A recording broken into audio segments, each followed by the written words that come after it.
promisiunile noastre s-au pierdut în ultimul eco. Țin telefonul în mână, poate într-o zi vei suna, dar fiecare clipă care trece îmi rupe încă o parte din inima mea. Dacă mă vezi, nu întoarce privirea, mai lasă-mi o clipă iubirea. Chiar dacă totul s-a sfârșit, Eu încă nu te-am părăsit. Spune-mi, mă mai iubești? sau prin ce Lume rătăcești? eu sunt sufletul rămas în urmă. Tu ești rana care încă urlă. Nu mai știu cine sunt fără tine, nici oglinda nu mă recunoaște. Dacă pleci și nu te mai întorci, I-am și inima cu tine.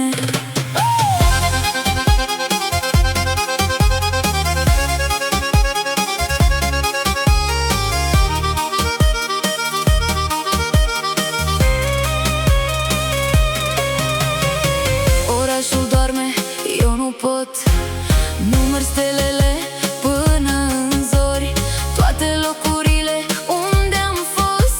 poartă încă pașii noștri goi. Ți-am păstrat fotografia, deși doare să o privesc. Uneori mă mint că vii doar ca să mai pot să trăiesc.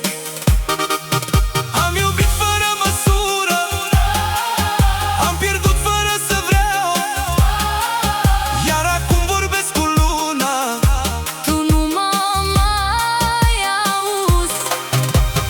Dacă mai există o minune, las-o să mă ducă iar la tine. N-am nevoie de alt destin, Dacă nu te-am lângă mine. Spune-mi, mă mai iubești? sau prin ce Lume rătăcești? eu sunt focul care arde. Până inima se sparge, Fără tine nu respir, toate nopțile mă dor.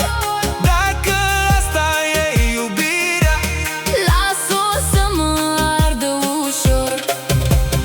poate într-o altă viață, N-o să mai greșim deloc, poate mâinile noastre, se vor găsi din nou. iar dacă nu, Să știi că dintre toate, pe tine te-am iubit cel mai mult. mai mult decât se poate.